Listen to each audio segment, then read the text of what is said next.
അമ്മായി, അമ്മായി. നീ ഇങ്ങനെ വിളിച്ചു കൂവാതെ കുഞ്ഞുറങ്ങുവല്ലേ? ഞാൻ ഇറങ്ങുവാണേ. അച്ഛനും മാഷേട്ടനൊക്കെ വൈകിട്ട് വരുമായിരിക്കും അല്ലേ? വന്നേക്കാം. തൊഴുതിറങ്ങിയിട്ട് വിളിക്കാന്നാ പറഞ്ഞേ. അങ്ങോട്ട് വിളിക്കുന്നത് നിന്റെ അച്ഛന് ഇഷ്ടപ്പെടില്ലല്ലോ. കുഞ്ഞിന് ഇഷ്ടം പോലെ കളിപ്പാട്ടങ്ങളും കൊണ്ടുവരാന്ന് പറഞ്ഞ പോയേക്കുന്നത്.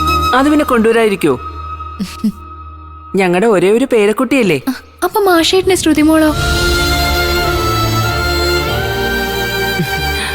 ശ്രുതിമോളും എന്റെ പൊന്നുമോള് തന്നെയാ. എന്റെ അക്ഷരമോൾക്ക് പിറന്നതല്ലേ. അല്ല, മാഷേട്ടന്റെ അക്ഷര ചേച്ചിയുടെയും രണ്ടാം വിവാഹത്തിന് പോണ്ടേ? പിള്ളേരുടെ ഒരു ആഗ്രഹമല്ലേ, അത് കാണുന്നത് തന്നെ ഭാഗ്യോ. ഒരിക്കലും ശരിയാകത്തില്ല അവരുടെ ബന്ധമെന്ന് എനിക്ക് പലതവണ തോന്നിയിട്ടുണ്ട്. കടപ്പാടിന്റെ ഒരു കൂട്ടിലടച്ച് എന്റെ മോന്റെ ജീവിതം നശിച്ചു പോകുന്നു വരെ തോന്നിയിട്ടുണ്ട്. പക്ഷെ ഇപ്പൊ മനസ്സിലായി, ദേവതയെ പോലെ ഒരു നല്ല മോള എന്റെ അക്ഷരയെന്ന്. ഇപ്പൊ നിന്റെ കാര്യത്തിൽ തന്നെ എന്തൊരു ഉത്തരവാദിത്വം അക്ഷരമോക്ക്. പഴയ സ്വഭാവമായിരുന്നെങ്കിൽ ഇങ്ങനെ വല്ല സഹായിക്കുമായിരുന്നോ? ഇല്ല. കാലക്കേട് വരുമ്പോ ഒന്നിച്ചു വരുമെന്ന് അച്ഛൻ പറയുന്നത് ശരിയാ. ഒഴിഞ്ഞു പോവാൻ നേരം ഒന്നിച്ചങ്ങ് പോയാ മതിയായിരുന്നു. എല്ലാം മാറും മോളെ. ഇനി നല്ലൊരു ചെക്കനെ കണ്ടെത്തി നിന്റെ കല്യാണം അങ്ങ് നടത്തണം. ശങ്കരേട്ടന്റെ ഏറ്റവും വലിയ ആഗ്രഹം അത്.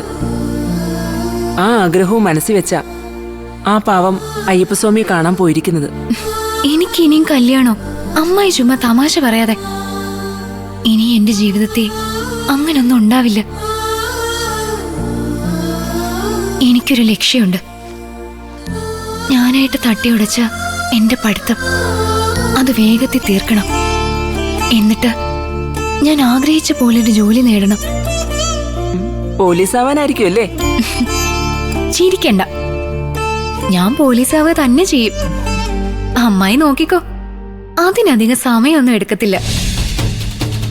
ആ ശരത്തെന്ന് പറയുന്ന ചതിയൻ, ആ ചെന്നായ എന്റെ കഴുത്തിലിട്ട പൂട്ട് കൈവിലങ്ങായി ഞാൻ അവനെ തന്നെ ഇടും.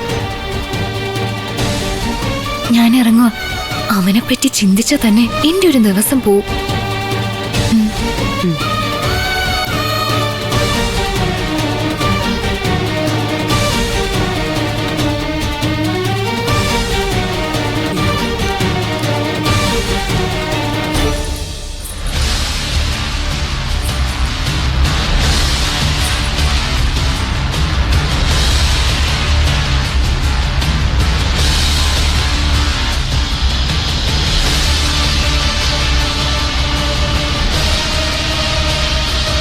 എന്നെ ശരവണ, ഞാൻ ഇങ്ങ എത്തി.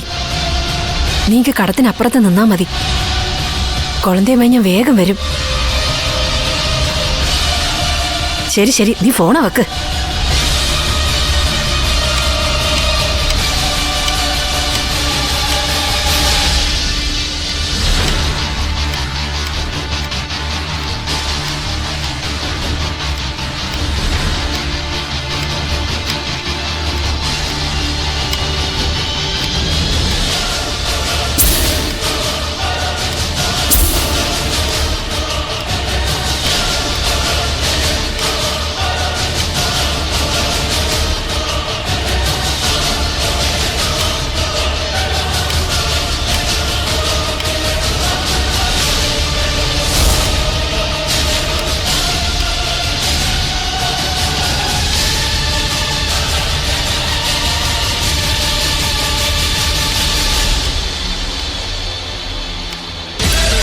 അയ്യോ